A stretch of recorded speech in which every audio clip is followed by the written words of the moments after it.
Hi guys, so today I'm going to show you how I made this easy and quick cherry applique. So let's get started. Start by making a magic ring, and then we will chain one, and then we will put 12 single crochet inside the ring.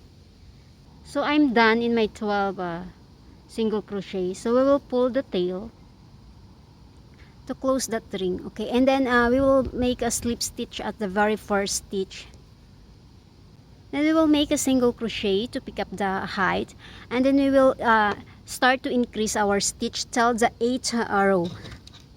So we will just put this stitch marker.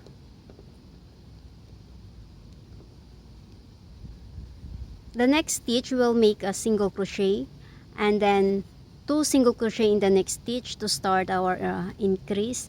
So this is alternate, so 1 single crochet in the next stitch, and then 2 single crochet at the very next stitch,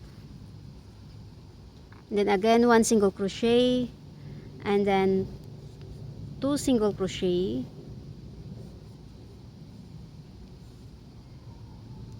and then 1 single crochet, and then 2 single crochet. So this is the last increase, and we will stop the single crochet at the 8th stitch. So we have 1 2 3 4, which is a flat side for our berries, for our cherry. So then we will cut the yarn, and then we will just wave that at the back.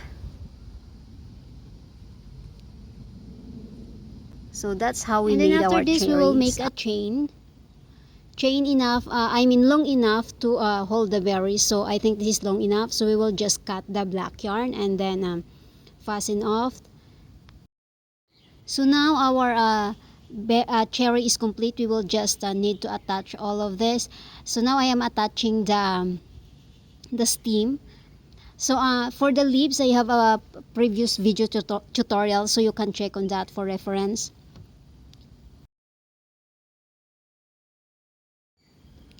So we're almost done. We are just attaching the leaves to the stem, and yeah, we're done, and our cherry is ready. Thank you guys.